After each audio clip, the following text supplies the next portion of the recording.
Welcome to the Holy Spirit's Curriculum of Joy podcast. My name is Wanaka Overhuber, and I'm your host. My guest today is Gary Ramsey. Hi. Hi, Wanako. Thank you so much for inviting me. It's really a pleasure to be here. I really appreciate it. It's a great opportunity for both of us to join in walking each other home, as I say, as the Course in Miracles says as well. So I'd like to start with a beautiful question that has come to me, and it has a lot to do with A Course in Miracles as well, because it says, you can't change the world, but you can change your mind about the world. So how did you come to see the world the way you do today? Thank you. That's a beautiful question. And I have a very specific answer.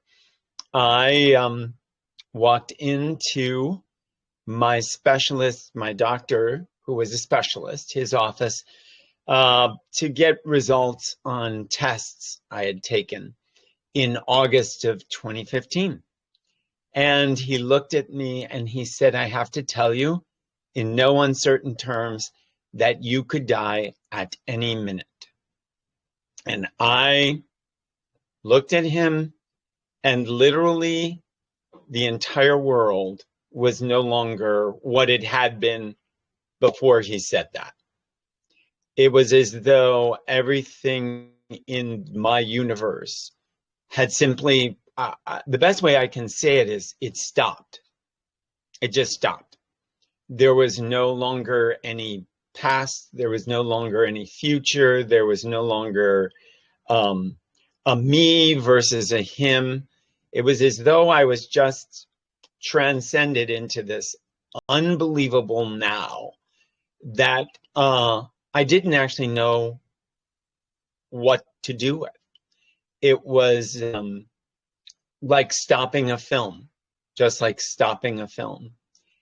And of course, eventually it, occurred to me to say, well, how? Like, I had never heard of anybody telling anybody that they could die at any minute unless they had a gun to their head. And he explained my situation, which turned out to not only be deadly, but it was very rare and very unique. And very simply, it was a tumor that had grown through my kidney, through the renal vein, and going toward my heart. So it was threatening to stop my heart, this tumor. So that was the situation. And of course, then my mind just wasn't functioning. It was just, things were coming to me. I wasn't really talking, it was coming to me. And I said, well, what can be done? And he said, that's the real bad news. Nothing can be done. And I was like, what? And he explained once again, it was so fragile.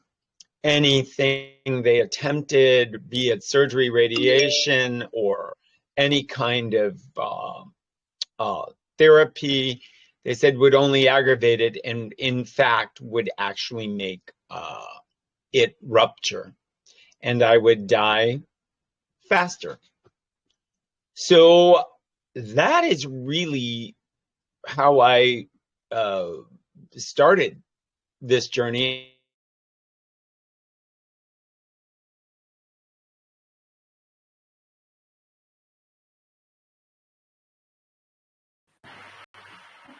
So we'll continue as soon as we get your sound back.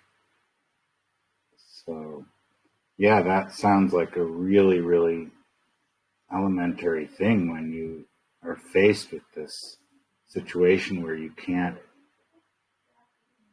do anything according to the doctor. And that's pretty massive situation, and it would be a total surprise to anyone. So I think that a shift in the way you see the world, that moment is very, very certain certainty, but it can go in any way. So the way you're describing it is really fascinating to hear how that developed for you. Yeah, thank you for that. Thank you for that. And you are so welcome. And, oh, excuse me.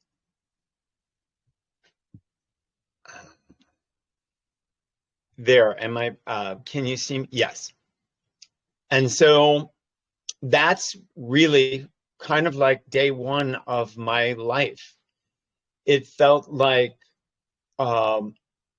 there was nothing in my life anymore except for what was going on in that moment.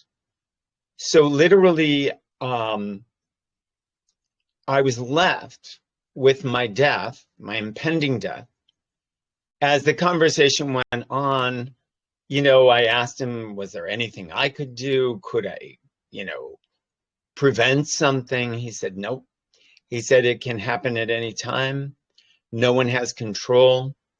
He said, my best advice to you is to get your affairs in order as fast as possible.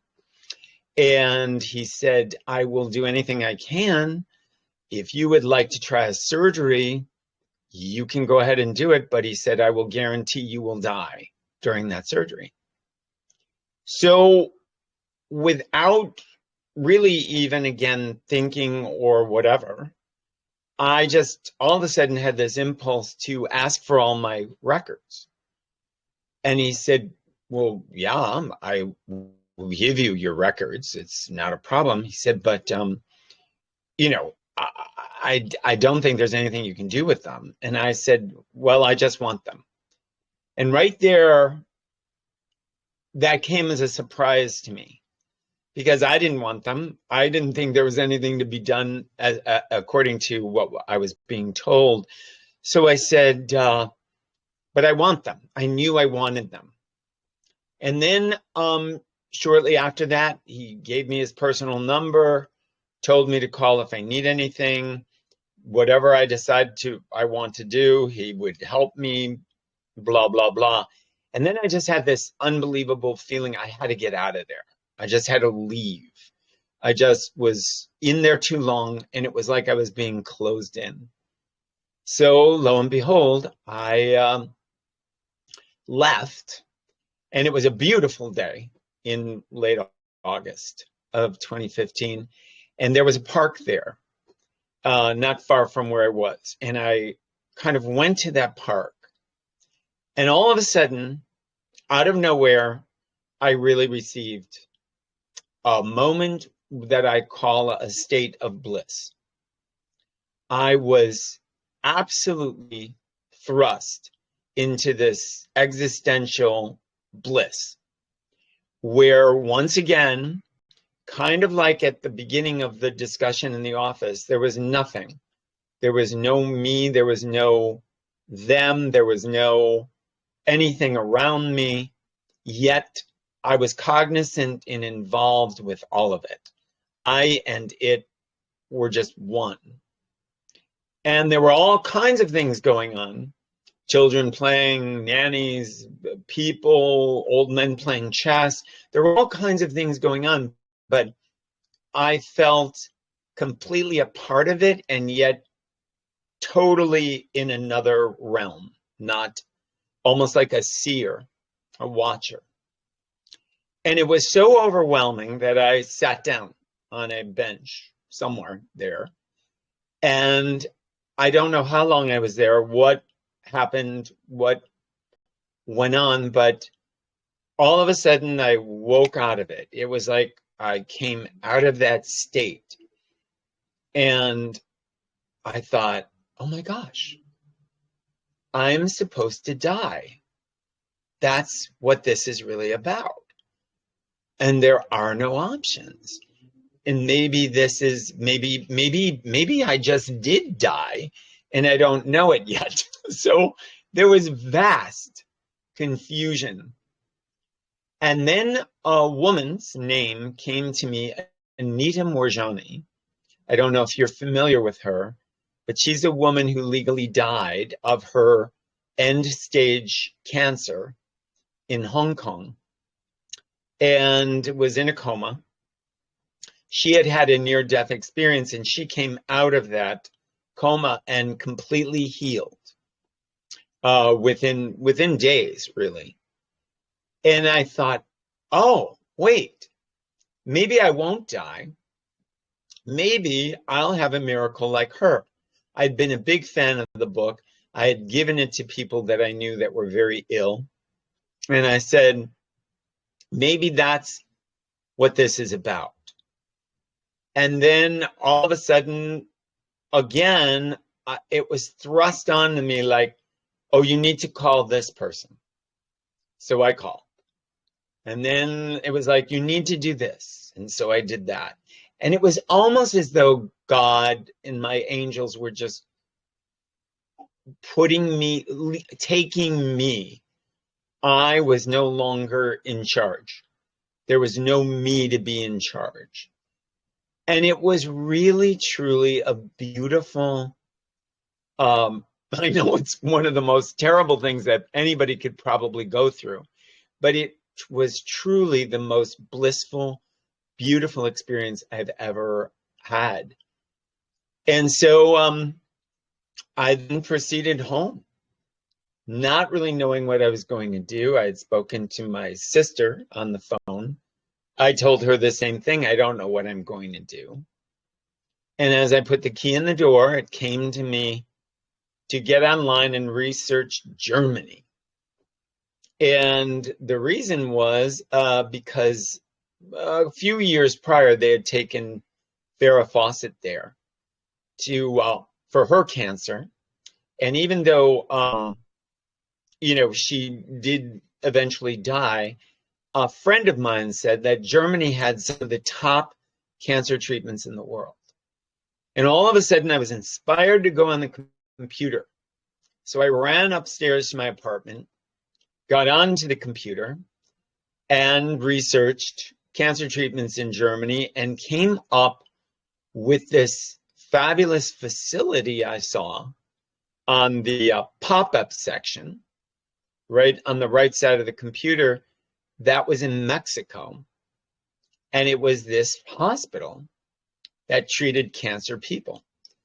So I popped onto that. I saw it. And the minute I saw it, I knew that was where I was going to go. Once again, it was like I was in another dimensional reality. My life had not worked that perfectly up until then. But that day, it was working absolutely exquisite. And I got on, there was a number, and I called. And sure enough, someone was talking to me. I explained this rare tumor situation that I had. And she literally said, oh, yes, we're familiar with those. And I said, really? They're supposed to be extremely rare. And she said, yes, they are. And I said, well, why are you familiar? And she said, well, because a lot of people just die in the States. And here we do try certain therapies to see if we can stabilize the tumor and eradicate it and remove it. And I was in shock because, I said, my specialist just said, there's nothing that can be done. And she said, in the States, no, there isn't. She said, here we do. And we have had a certain amount of luck, but it is a very complicated situation. And that was really where the journey began. Was I going to live or die? And I had been led there. I had been led there by this unbelievable, just exquisite presence that just kept guiding me to it. And then, believe it or not, she said, the thing that would be great is if you have your medical records on you, which I asked for in the specialist's office, and I didn't know why. I had no idea why I wanted them, because there was nothing to be done with them, but she needed them. And so I was able to fax all those over. And the long and the short of this, because those miracles just kept occurring over and over and over, all the way through. Because as you can see, I'm still alive. And that was, I want to say my major breakthrough in my life that went from the Gary Ramsey before cancer, and then the Gary Ramsey that occurred after cancer, which was a very long journey. I mean, it's nearly 8 years ago. And so many things I really can't even take responsibility for because they were not my doing. I was compelled to do them, as I explained with this call and with, finding this clinic in Mexico, which again was completely out of the realm of on my part. It just popped up literally on the screen, and I knew I was going to go there. My intuitive, everything was working at a very, very, very high level. And the journey then just continued from there, from one thing to the next, to the next, to the next. I was out there within, I don't even think it was a total of 5 days or 6 days, maybe 6. And I was there. They told me what to do until I got there, which any of you who are interested, they said, cut all processed food, sugar out of your diet. Don't eat any sugar, not even fruit, until you get here, until you're on that plane and you get here.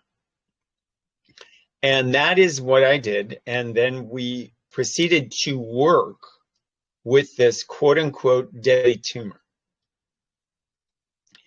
And what I deeply learned is that the tumor was not deadly. I'm sorry. It was deadly to me, to this situation, but it was not deadly. It was inside of me and had grown and was there to serve a purpose. It was there to become what it needed to become. And I thought, wow, it's showing me this journey. It's taking me. And I used to joke about it and say it was Rosemary's Baby, because it was, encapsulated in the kidney in such a way that it looked like arms and legs coming out of the kidney with this little head. And I thought, this tumor is here to teach me. That's really what it's about. And so I developed a love and a understanding of this tumor, which held a lot of the dark parts of me that had gone on throughout my life. And I even wrote a book when I got back, which again, I didn't want to do. I never wanted to write a book in my life, but I was led to do that, and called it Bliss, which is how the story began, One Hero's Journey. And I called it One Hero's Journey because I really began to see all of us as heroes on our journeys, leading back to ourselves in the end. And that there are no bads or no goods or no rights or no wrongs or no evil or godlike. There's just the all, this one encompassing all that permeates everything in existence.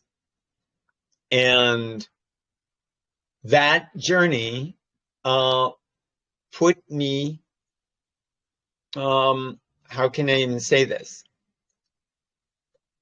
Put me completely away from everything that I had been and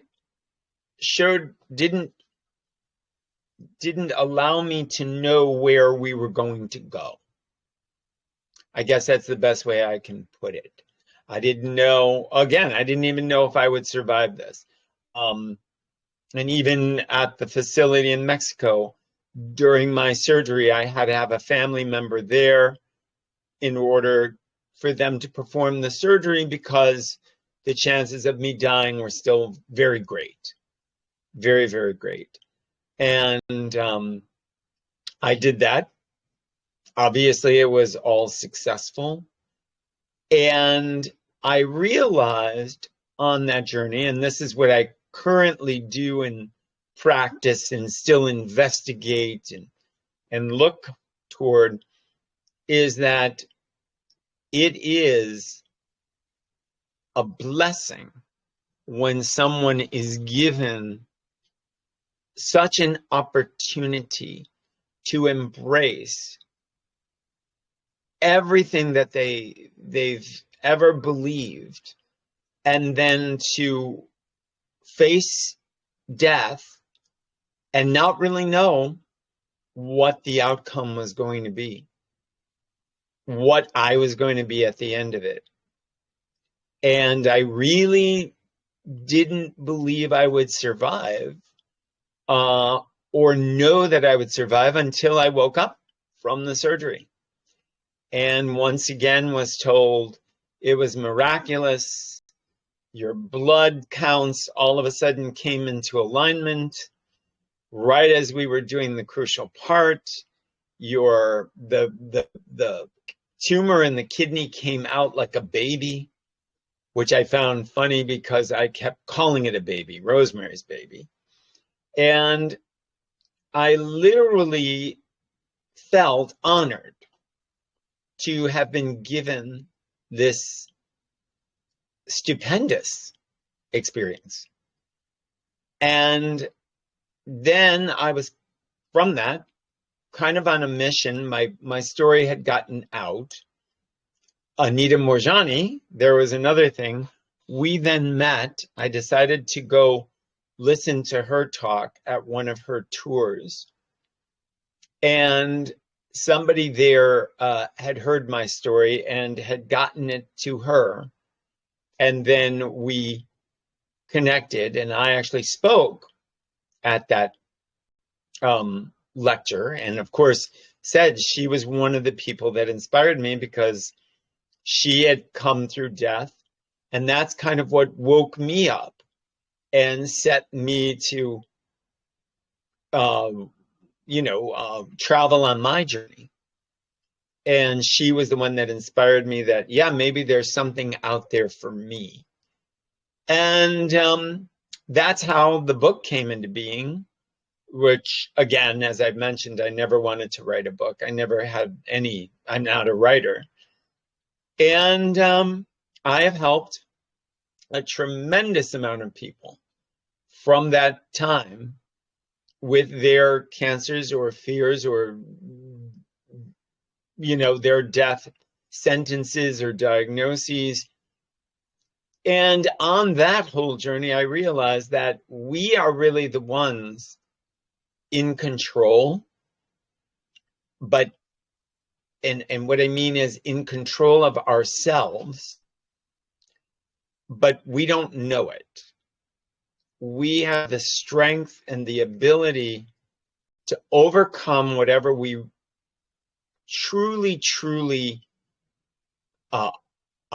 feel we can overcome with God, the Holy Spirit, working in that direction.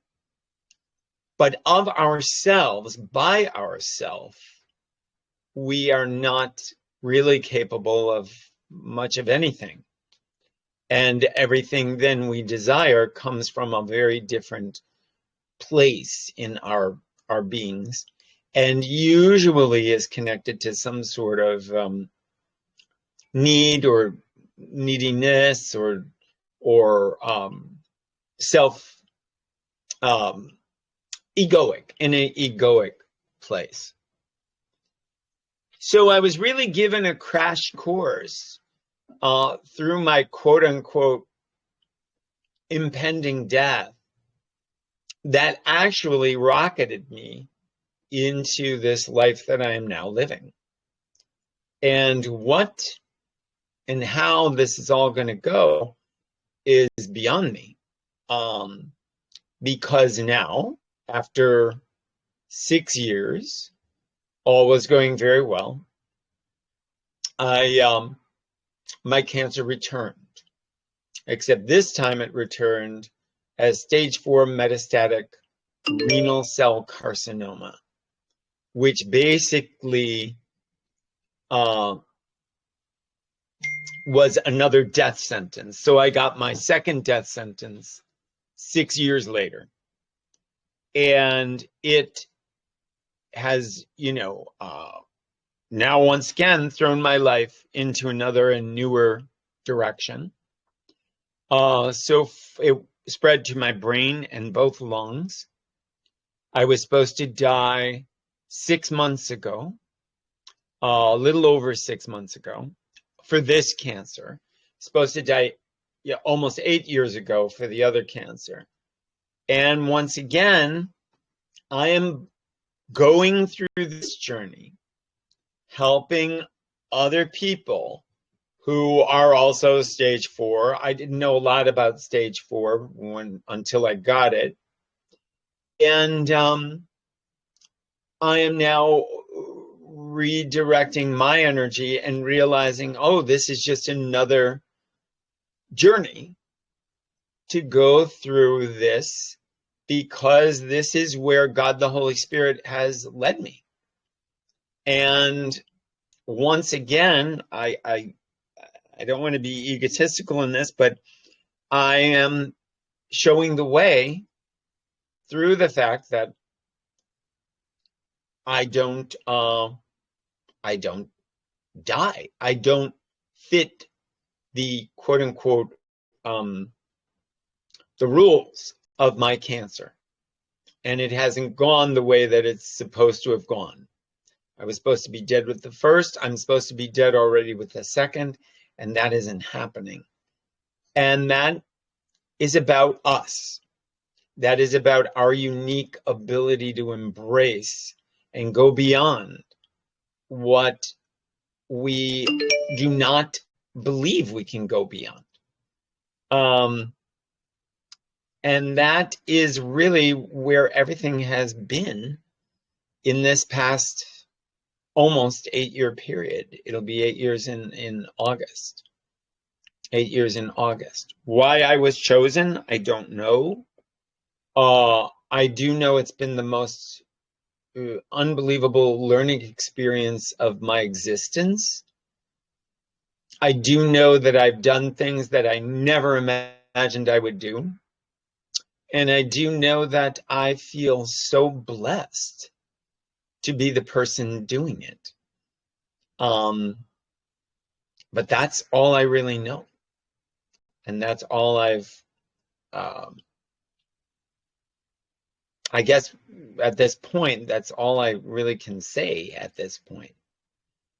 And I was just wondering if, you or anybody has any kind of question or would like some sort of or observation.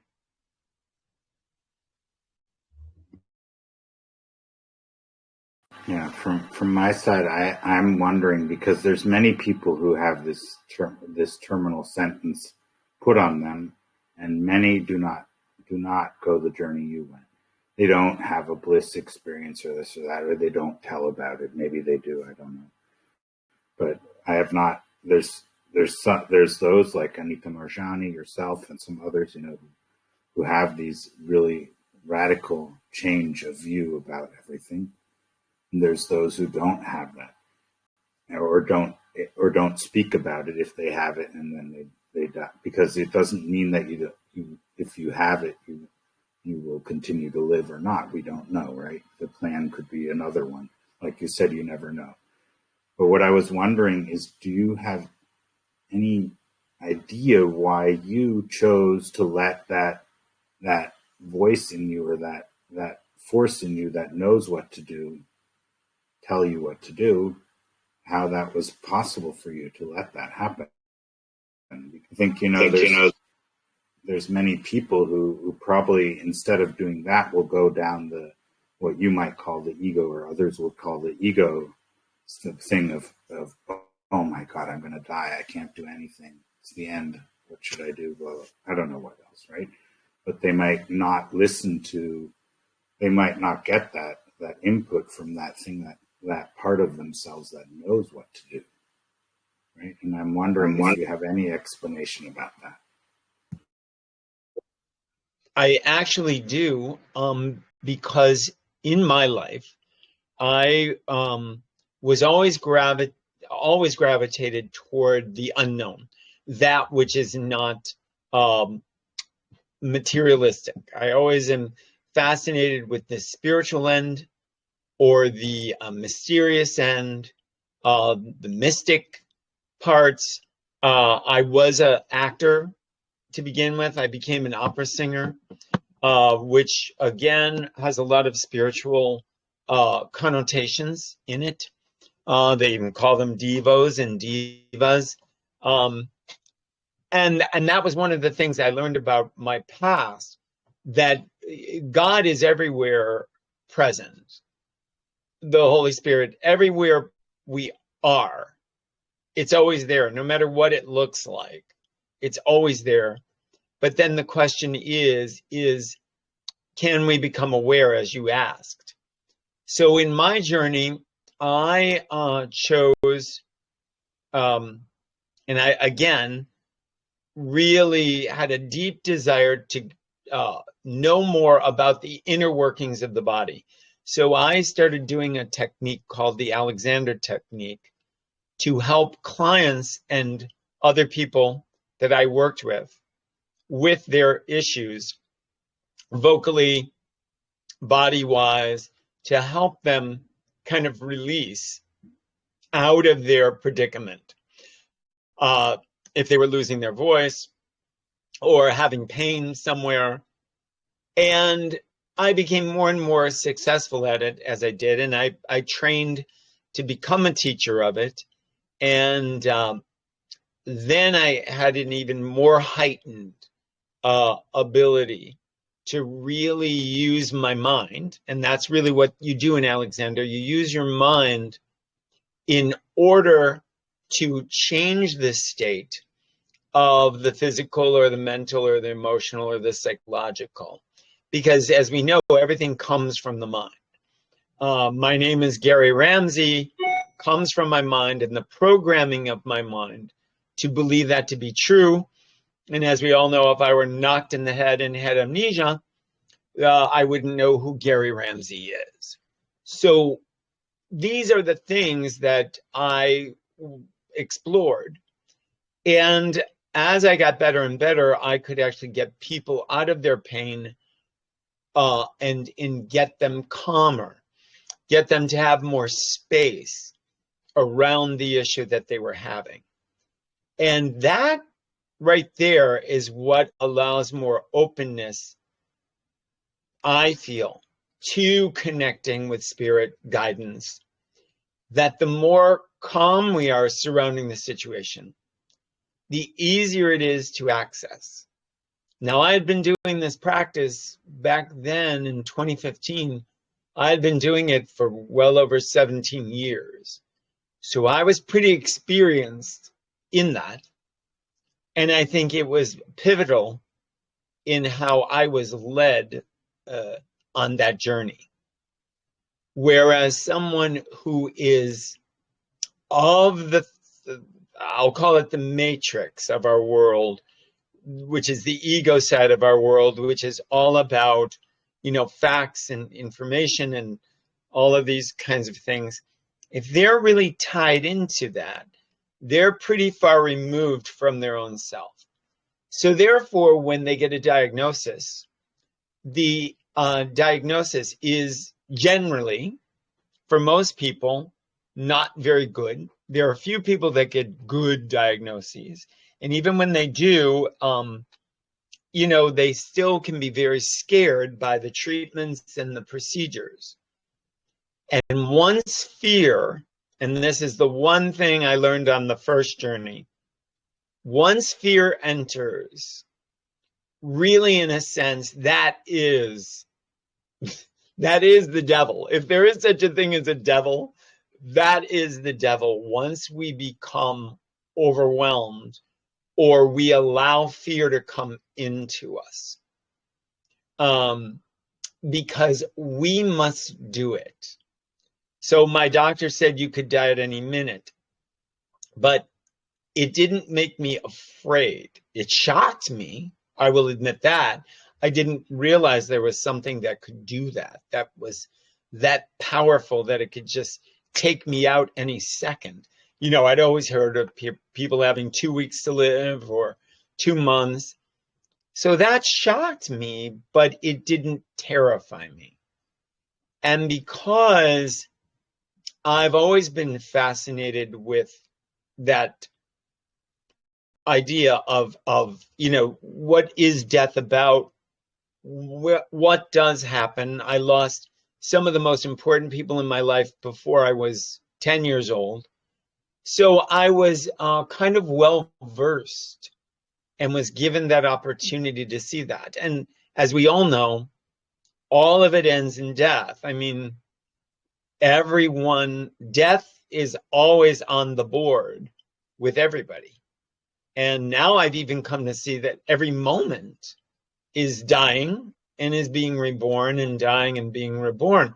And at any of those moments, we can die and maybe be reborn or not, because ultimately none of us will survive the long term. So I think part of that is in what I just said, and that kind of thinking that none of this is really permanent. None of this is actual and real so that we can hang on to it forever.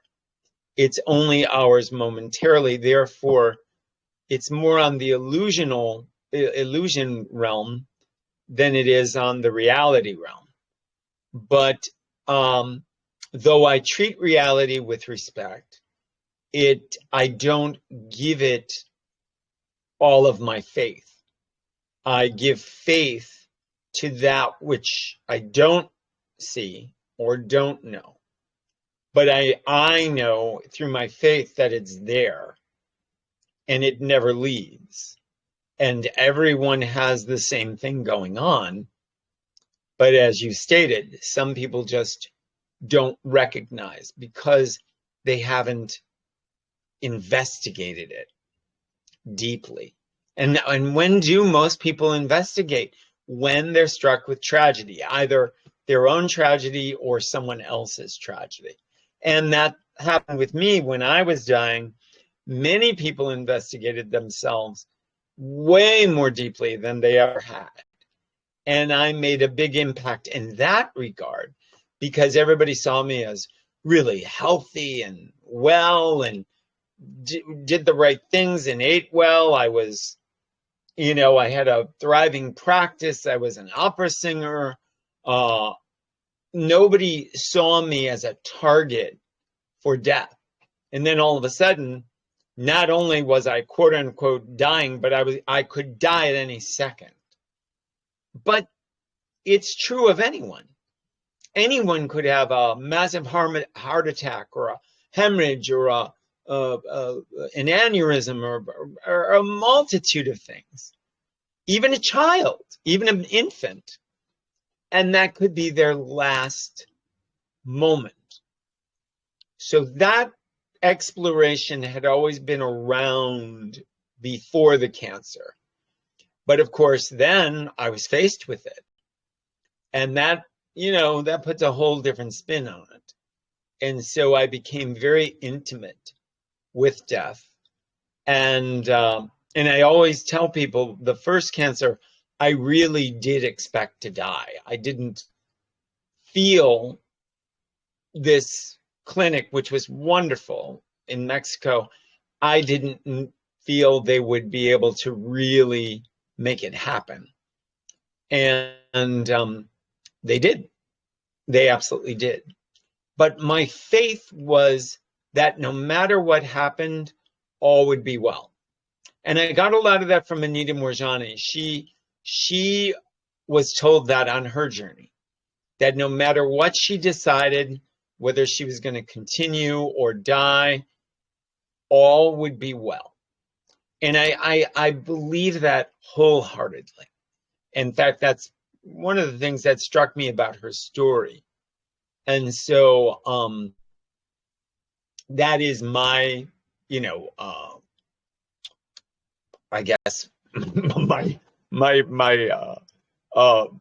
the liturgy or what do they write on the tombstones? My saying on the tombstone: all will be well, no matter what.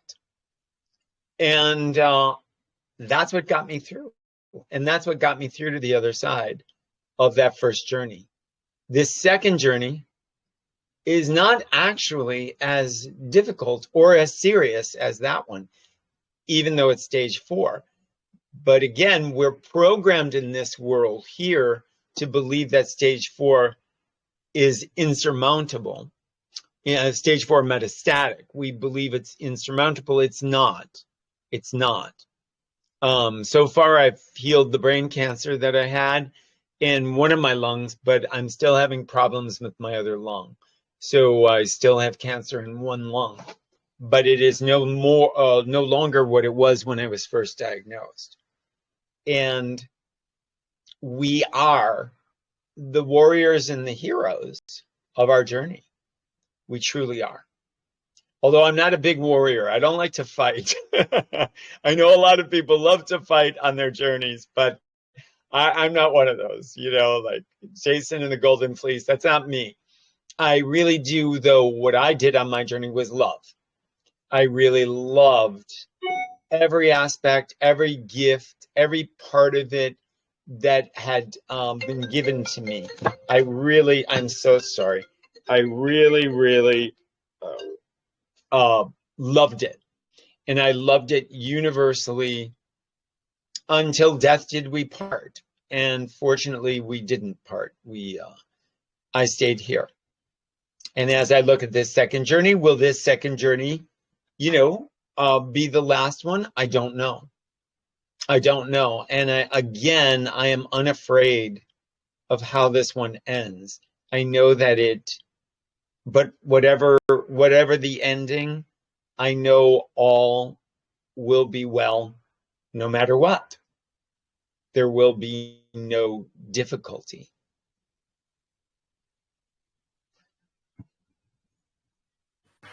Yeah, I like that statement, and I like to formulate it a little differently. All is well. It is well now. But of course, to be fully immersed in that doesn't always happen, right? Or I don't always feel that way. But it's the message that is given. All is well. And when that voice that you use, or that force that you felt guiding you through everything and taking over where you had so the voice that you had been listening before no longer was the one in the foreground, right? This one was suddenly in the foreground, took over. That was one that was saying all is well no matter what happens, right? And I think this is a very important topic, that there is something there that accepts you, takes you the way you are. And there's nothing to be ashamed of, or nothing that it would judge. There's nothing that gets judged by it. And the funny thing is, I've been thinking about this before we had our talk, because it's been coming up. I usually get some of these topics that are important before I have a conversation. The week before or whatever, it starts coming up that I need to be aware of, right? And so this topic of the love, or this presence, loving everything the way it is, loving it and not judging it in any way. The next thing is, how does guidance come from that? Because it sounds, like oh, it's all fine. No matter what you decide, it's good. No matter what you do, you're held in these arms of love, or in this cocoon of love, or whatever you want to call it, in this womb of love. You're always held perfectly safe, and you never were in any danger. Now the question that comes up to me is, where does guidance come from that? Because that doesn't sound like guidance. It sounds like, okay, always fine. Do whatever you like, right? No, that is a great question. And for me, the guidance comes out of that sense of serenity, of that, I guess we could call it a letting go, but not being involved in it in a egoic way, not having a need or a want or a desire. I didn't need to live. I didn't need to die. I didn't need to be in pain, not be in pain. I was just following it. And therefore, it becomes more silent in me. And as it became more silent in me, guidance just naturally flowed. I would get incredible things that would just come to me for no reason. And sometimes I didn't even really ask for them. And sometimes they had to do with things that were going to be happening in the future. It wasn't about what was happening now. It was going to be necessary in the future. And I'd be like, wow, I wonder why that came to me. And then lo and behold, I'd be having dinner with somebody and they would say, well, they would ask me something that would be connected to that. So that's my belief. The more silent I get and calm, then guidance is just a natural byproduct of that. Whereas if I have an agenda or some sort of need in me, and this is where I think a lot of people get into trouble, because of course with cancer, I want to get well, I want to get well, I want the cancer gone, I want this, I want that. You can't really hear a lot. You can't really receive a lot because there's too much of the person's agenda going on. And I will say it's challenging. And I've worked with a lot of people now. It's very challenging because the more they really are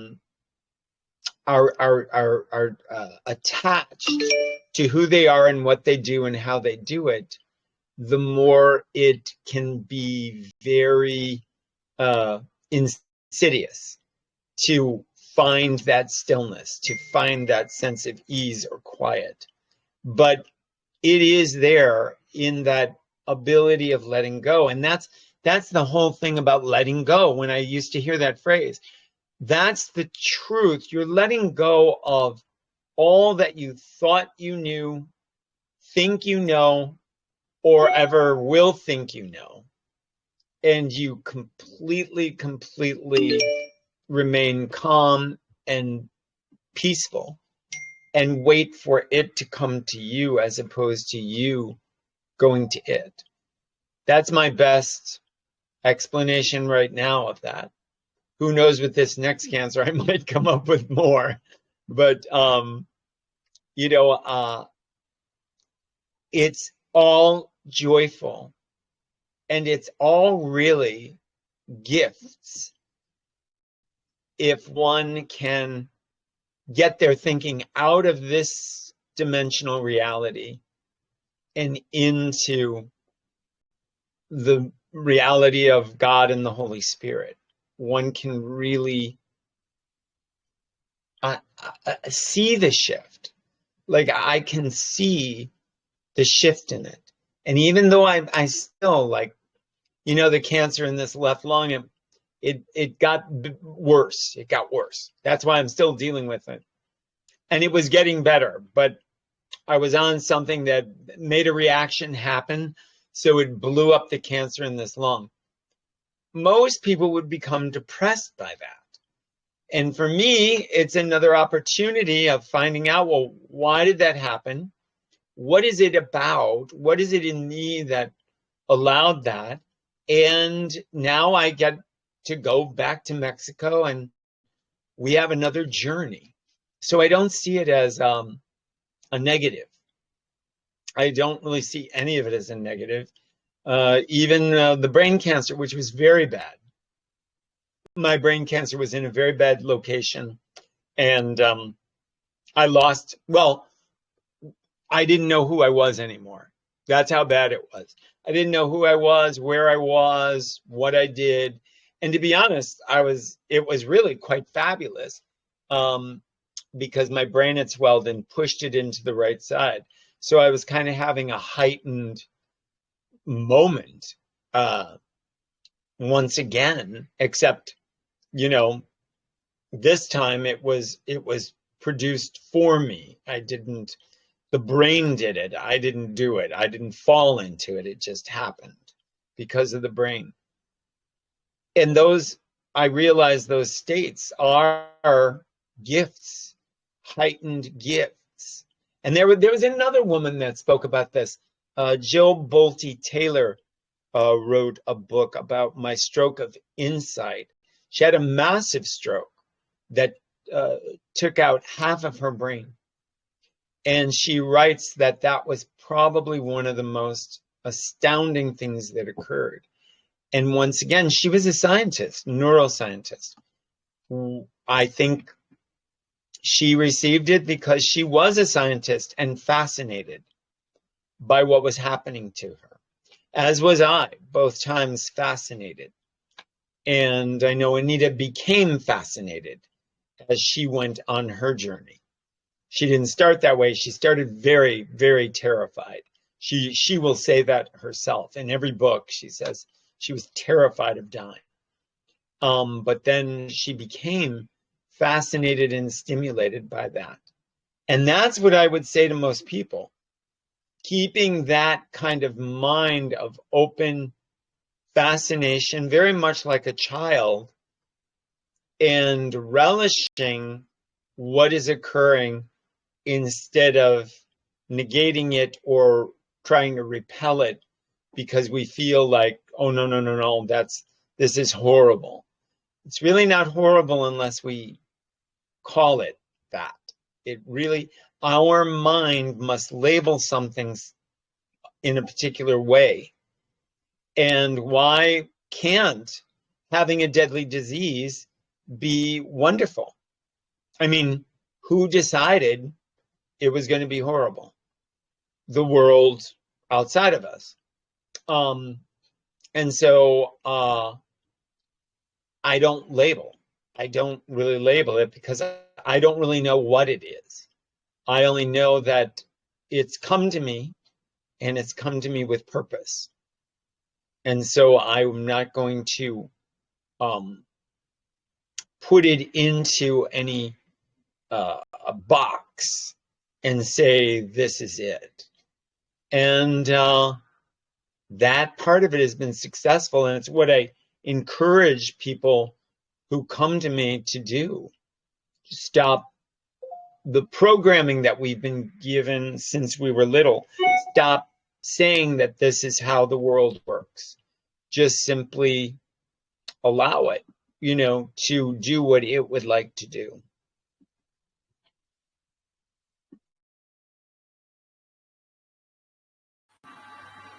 Yeah, and another topic that comes up when people are dealing with these illnesses, I have certainly had a whole lot of people who were great inspirations for me who passed with cancer, right?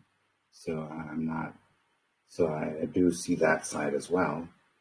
And so I think there's a good thing that I'd like to talk about. I've seen it with many people going through these things, or it didn't have to be cancer, other things, whatever.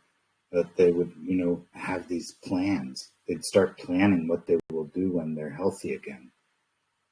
And I'm wondering if that's something that you've encountered too, and what would you say about that, or do you do that? Do you do that as well?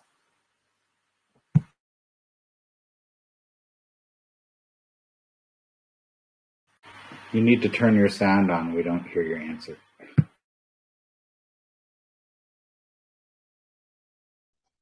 sorry. I gave up making plans. I became more addicted to allowing plans to come to me. So like writing the book, I didn't plan that. That occurred. I didn't ever think I would meet Anita Morgan. And it so happened she did a special workshop very close to where I live.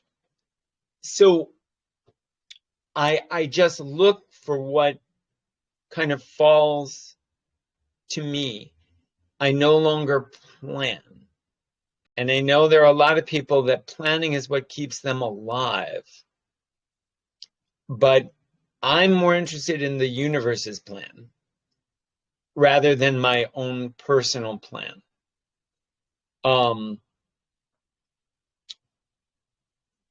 Like this lung cancer came back, so now I have to go on a trip back to Mexico. I didn't really plan that either. And I was supposed to go for a checkup when they still thought all was well. I was supposed to go for a checkup in June. And now that got moved up to, well, I'll be leaving Sunday. So I've kind of given up planning.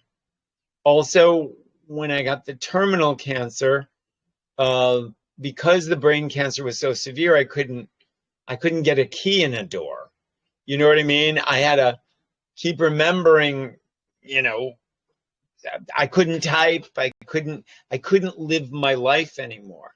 So I gave up trying to do that and relied on other people, other things.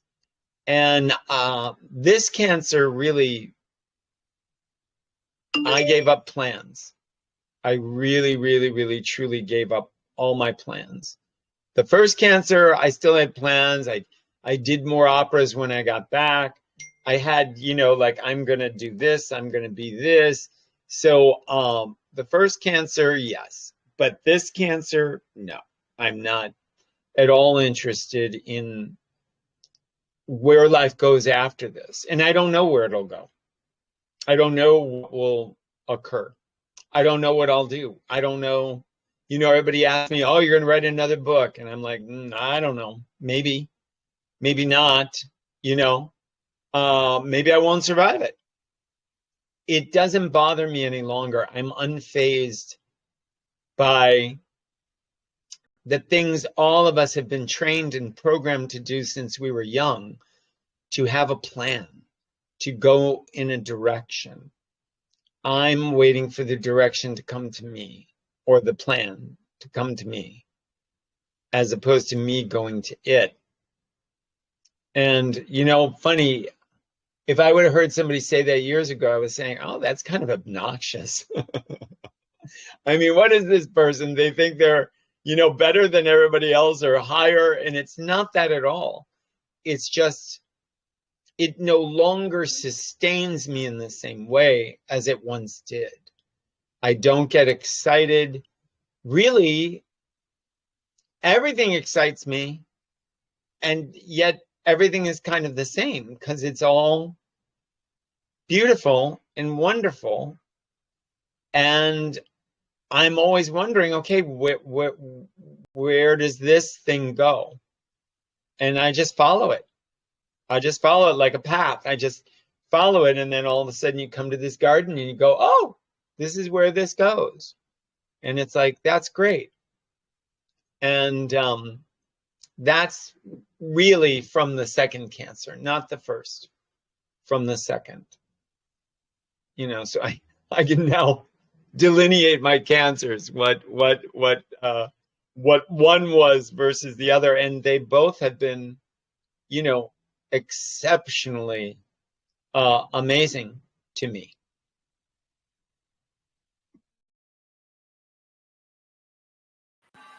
Yeah, I think, one of the common beliefs is that making these plans or having these ideas of what will come or what will I do if I get better or whatever, right? That is a delineation of courage, of strength, and of the power of the mind, right? It's actually, we are told that that shows how powerful our mind is, because we are making plans, we are hopeful, we are this and that. And despite all these plans, like I said, I've been blessed to know a lot of people who went through that and then didn't come out, right? But I also know some who did, right, come out of it and survive. And this planning, that's a question that has been on my mind about it. What is it that keeps us going, right, in the midst of all of this, right? Is it the planning? Is it this letting go? Is it this opening up, or this acceptance of what's going on and saying, okay, I'm totally stressed out, I'm unhappy, I'm worried, or whatever comes up, right? All these feelings come up, and I'm not saying that everyone is blissful all the time, or even if you can describe it as such a great blessing, I'm sure the pain and the encounters of people who are sad for you, right, or because they think they will lose you or whatever, all these things, or are losing you, whatever the emotion is, this fear of loss is such a huge issue. So, the fear of losing the capacity to do all those things that you were saying, like turning the key or this or that, or even when it's actually happening, right? Will I ever be able to do that again? Will I ever be able to turn that knob? Yes, these are legitimate thoughts, right? If you're coming from the experience of a world in which you need these capabilities. And then you have to accept, okay, someone else will have to do it for me, because I can't right now. I just cannot. It's not possible. And so on. And so there's all these stages, or all these ways of coping with it. And so I'm wondering, what is the actual place where this ability to move forward, or just move, just be, right? Because this idea that we are so used to, this idea that we have to serve a certain purpose in order to be worth something, right? And when we have these experiences, either we see it in someone else or in ourselves, you just cannot. You just cannot serve in the ways that you thought you were serving. Right? You may find another way, like many do, they speak about it, they share or whatever, or they help others who are going through similar things and this and that. There are many ways that people find ways to serve that are totally different from what they were doing before, right? Or might be a new way of doing what they were doing before, coming from where they are, what they're going through at that moment. And one of my most profound guidance is also about the podcast and about everything that I'm serving in, is to come from where you are at now, because that's the most healthy and most healing for everyone, and is the most helpful. So I'm really thankful that you're willing to share that. Oh, thank you so much. And yeah, bingo. I mean, that's beautifully stated. And why do we? I mean, we've been programmed to think we need to have some plan, grow up to be something or do something. Why? I feel it's a much more powerful place to just be of service, and to whatever comes just occurs. I don't know. I mean, and again, with this stage 4 metastatic, everything was taken away from me. I mean, my abilities, they put me immediately on disability, which means you can't work anymore, because I was disabled. I couldn't. So it was, again, the acceptance. And then I got fascinated with, like, the key in the door. I know somewhere in me knows how to put the key in the door. I know that because I did it, but I can no longer do it. So now, can I get that old part that knew to meet this new part that can't? And can I make them work together? And I believe that was really part of my therapy, was I was fascinated, like a stroke victim, really, to see if I could make those things come together. Not because I had people who could put the key in the door for me, but because I was fascinated to see if I could link the bridge between the Gary that could put the key in the door and the Gary that no longer could. And that became my fascination. Not because I wanted it to be, not because I was desperate to get in the door, because I knew I could get in the door. Everybody was willing to open my door. I had neighbors with keys. They were all willing to do it any time. All I had to do was go, help, and somebody would be there. But it was more so for me, like going through a physical therapy. Can I make this work? And because my background is Alexander technique, which is about re-coordination, relearning, rebalancing, I used me as my, quote unquote client. And it was really, that was another beautiful journey. Sure, sometimes it became frustrating because there was a rush. And when somebody would rush me, everything would fall apart. Everything. I couldn't do anything. So I learned very quickly, rushing, what good is it? That's an element of time. That's another ego manifestation. And time has a purpose, but not in the moment.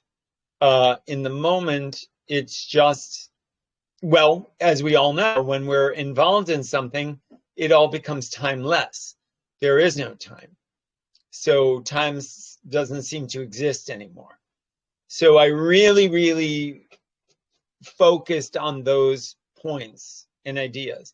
And with that brain cancer, not only did everything came back, but the brain cancer completely disappeared, which I was told was the one they were most concerned about because it was in a bad spot.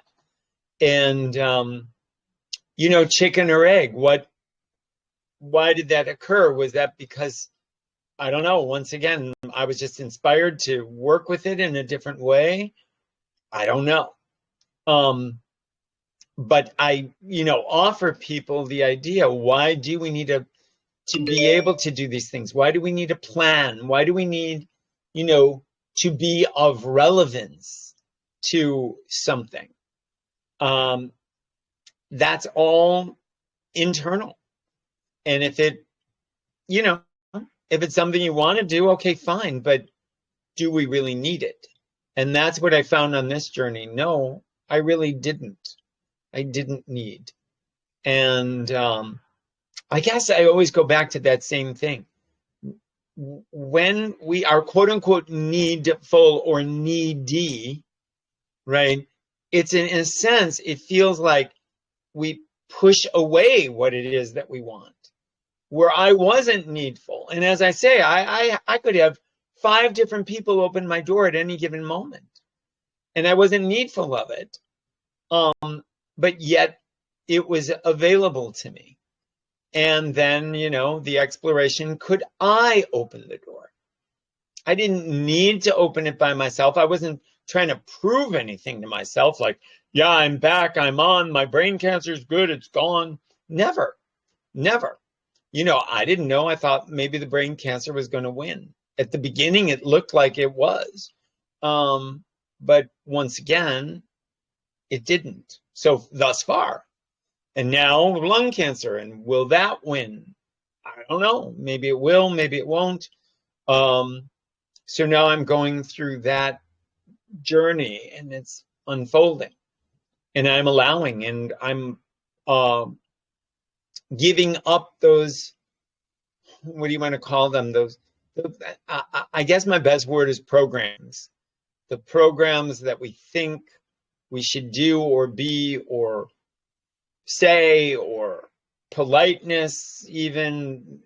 It's just a program. What's coming from your truth?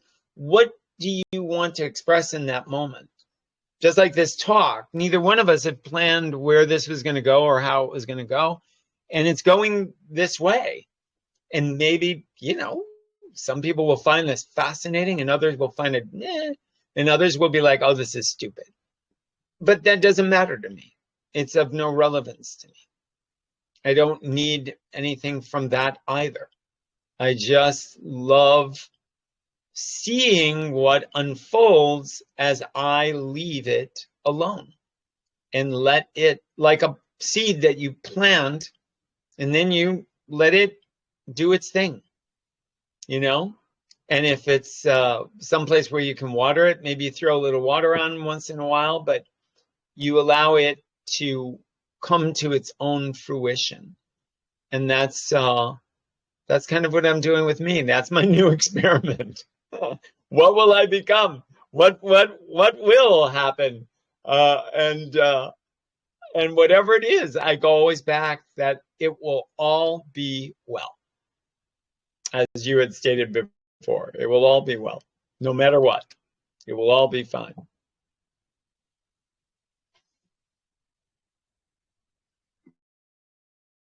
Yeah, one of the quotes from A Course in Miracles that fits to this issue is, "Infinite patience leads to instant results."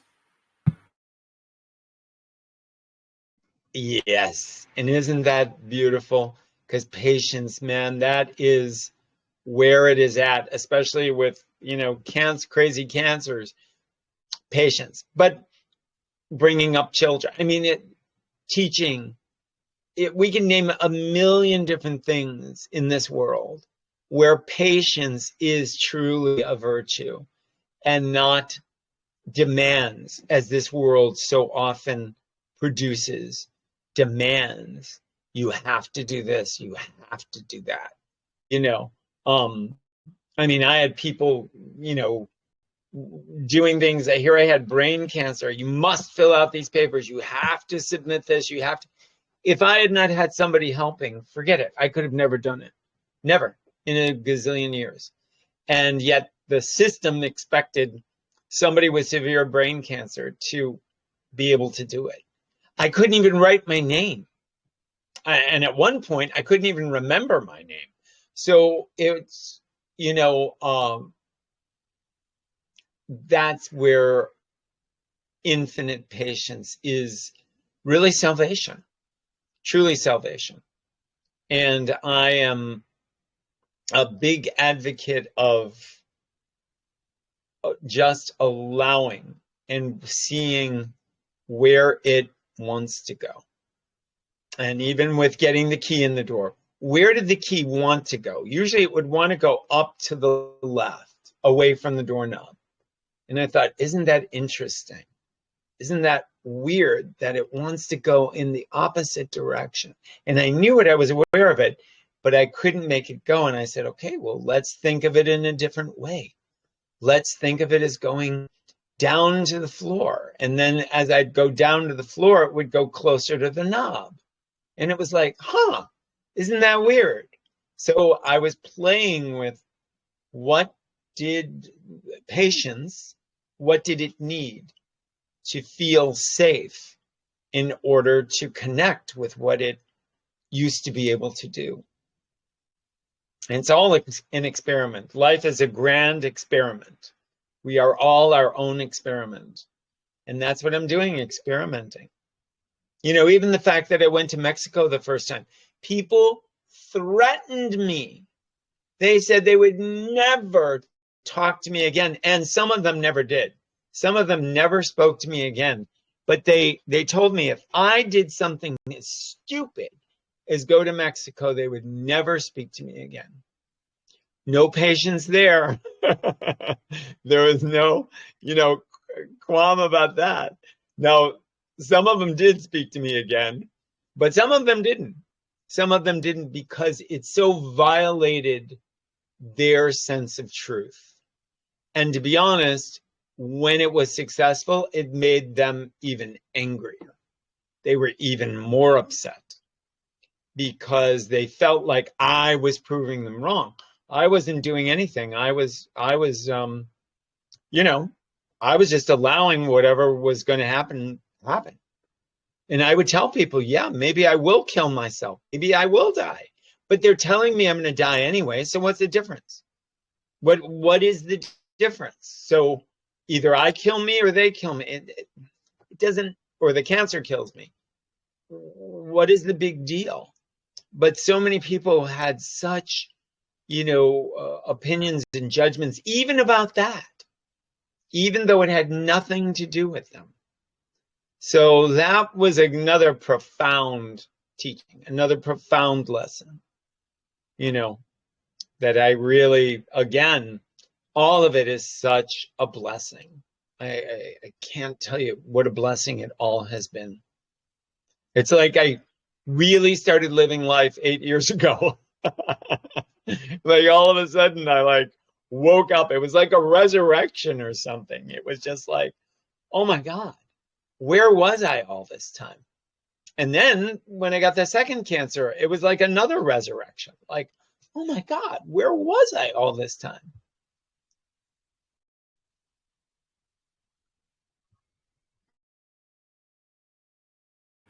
Yeah, I think there's a lot one can unpack about this, and what triggers us to open up to who we are. What is it, right? And yeah, in your case, this is part of it, but it wasn't everything, because you were explaining that you had a journey before that in which you were discovering about the connection of the mind body connection, or the deeper connection, saying the mind is responsible for what's going on, and so on. In the Course in Miracles, it says the world that we see is basically an illusion, right? It's a dream, and we made it, not God, through the thoughts of separation. Now, the reinterpretation of the world, which is the job of the Holy Spirit, you were using the word, you were using that description as well, the Holy Spirit. That's what brings us home. Right? It's not dismissing the world, but using what we made because we love it. Right? We made it. Hopefully, we love what we made. But you do automatically, right? There's no way you can't. Even if you're spewing all these evil things and say how awful it is, you're still loving what you made. And so the Holy Spirit can, which is the solution to it, has the solution to it for us, is holding it for us, right? Can reinterpret it all and show us the way home. And that's what we are doing for each other, right? We're walking each other home. And the Holy Spirit is really there for us. And I think it's amazing that you were seeing, all these judgments that people have, including yourself, of course, right? You probably got mad at them, or like, how can you be concerned with my issues? I mean, it's not your business and this and that, right?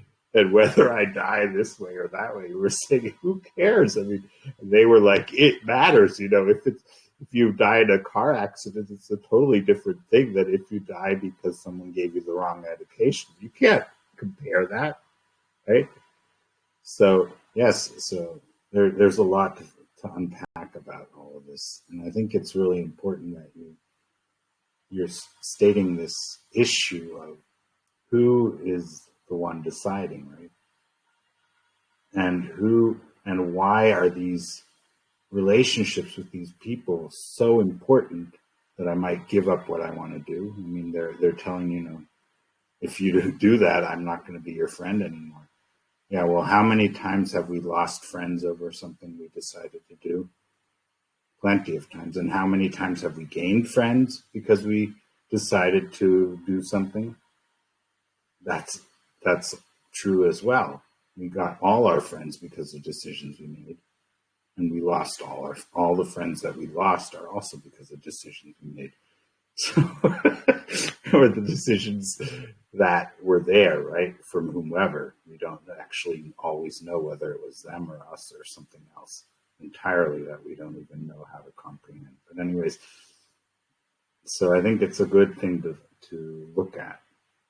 Where is this coming from,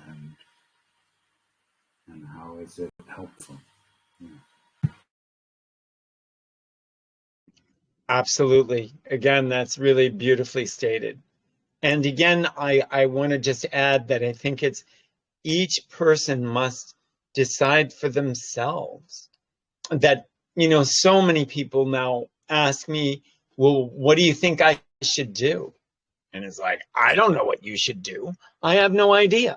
I'm not you. I'm not living your journey. I don't know how you've constructed the specifics and details of what's going on within you. And if they say, do you think I should call Mexico? I don't know.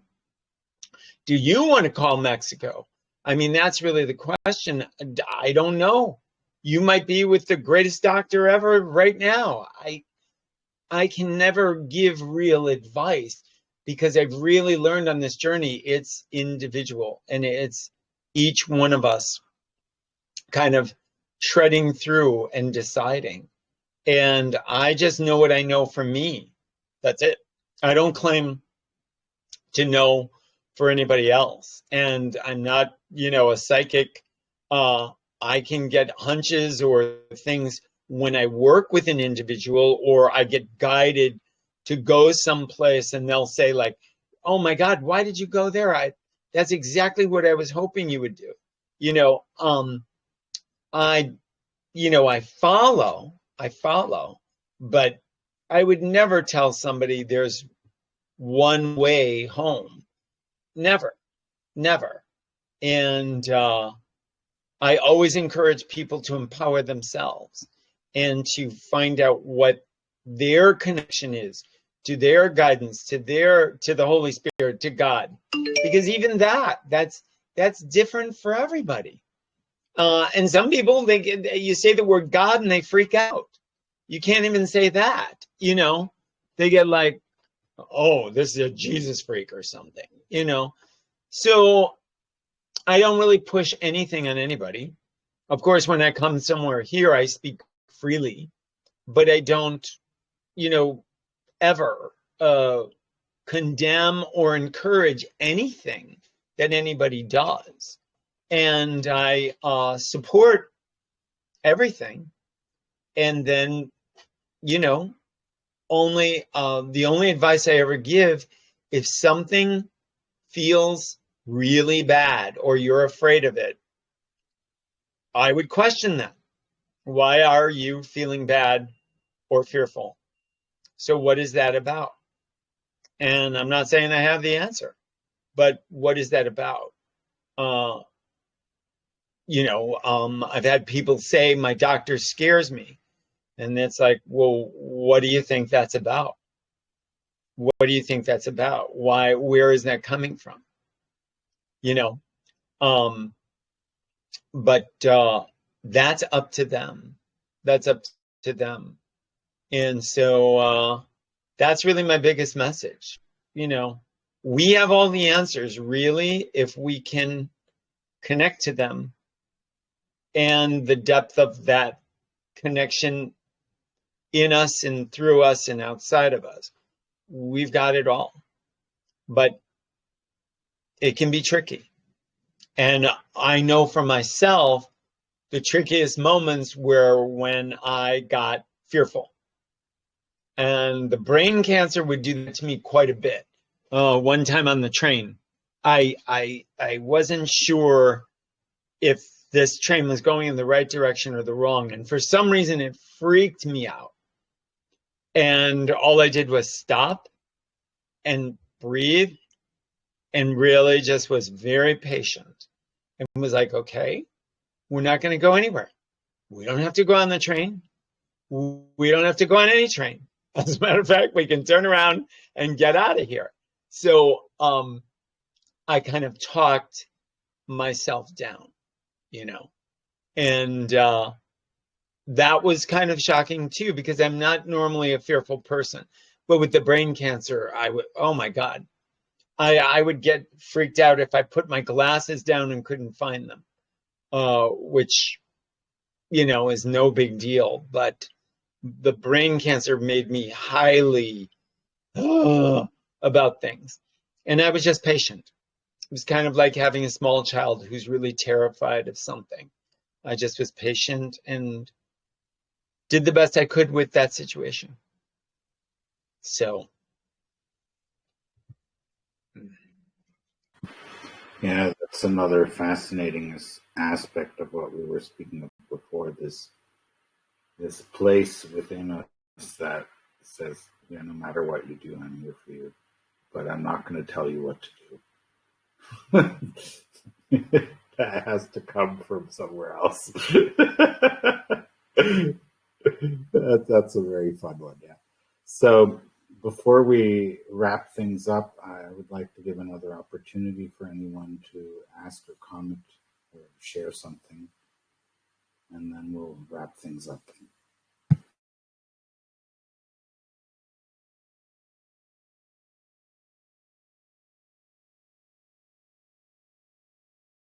Go ahead, Henry. Hi, Gary. I've been enjoying the conversation between you and your monologues greatly. It's a beautiful, beautiful story. One small aspect that I'm personally curious about is the reference that you made earlier on in the recording about that the doctor suggested you do not eat sugar, not even fruit. Would you try to, well, logically maybe? Yeah, that's what I'm thinking. Logically explain that, or did they give you a reasoning for that? Is there a background? Have you followed that in your dietary? Have you changed your dietary stuff, or with this, is that part of what's been effective for you? Do you know that? Yes, to the general yes to the whole question. So for those that don't know, processed sugars are one of the biggest feeders of cancers. So as we eat processed sugar, it is a quick fix and goes directly to the cancer to feed it. So for example, and the more processed, like Coca-Cola, the faster it goes. And what happens is when cancer gets fed, it not only spreads, but it becomes more fragile. And in my case, they didn't want it to be fragile. They wanted to make the cancer angry. So the quickest way to make it angry was to take away all sugar, even like fruit sugar, which is, not as deadly as processed, but they wanted me to just shock the tumor, because when you shock tumors, they have a tendency to become very rigid and tight. And kind of like us, when we get scared or something, we become rigid and tight. And that's what happens to a cancer tumor when its supply is cut off. That's the same thing. Even it happens with somebody with an addiction. When you cut off the addiction, they become rigid and tight. Remember, sugar is highly addictive. The body, it's easy feed for the body, even in general. And yes, I continued to stay off sugar that entire cancer. Then I added it back in when I got back, fruit and stuff like that. Processed, I don't do much of it. And now with this cancer, I'm doing the same thing. No sugars, no processed food, not even cheese. I don't even do processed cheese. I do nothing that's processed, even milk, dairy, nothing. If it's processed, I don't do it. Processed food, remember, has a lot of additives, and that's why it's processed. And additives, remember, can be more harmful to the system. So I hope that answers the rest of the question.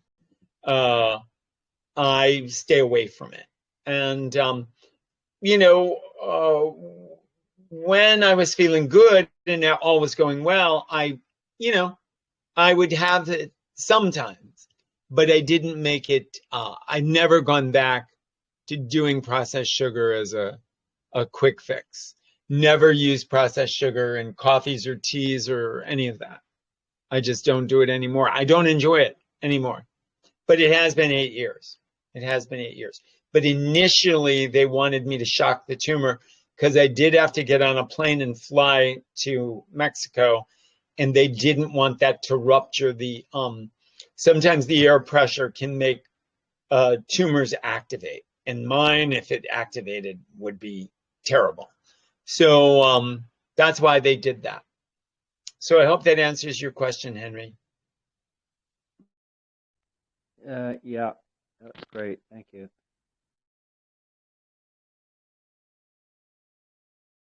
Okay, time to wrap things up. So if anyone wants to reach out to you, where would you send them? They can go to my website is GaryRamsey.org. So it's kind of easy. GaryRamsey.org, it'll come up. From there, you can get the book, the contact numbers, the background information on me. You can even hear me sing opera if you so desire. The site has pretty much everything about my journey thus far. And I'm on Facebook as Gary Ramsey author.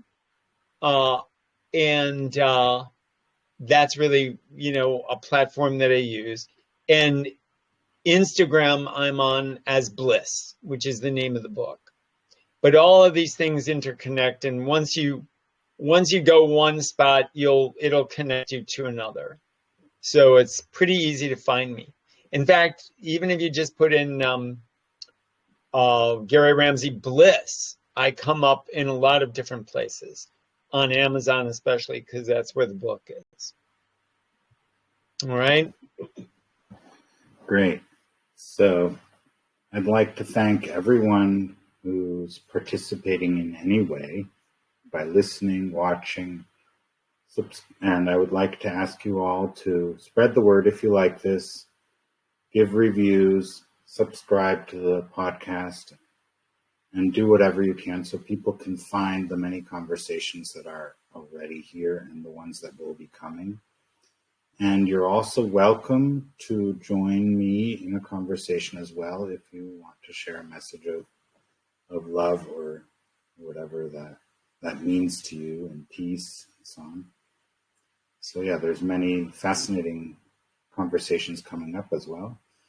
And so I'm looking forward to that. So thank you all, and till next time.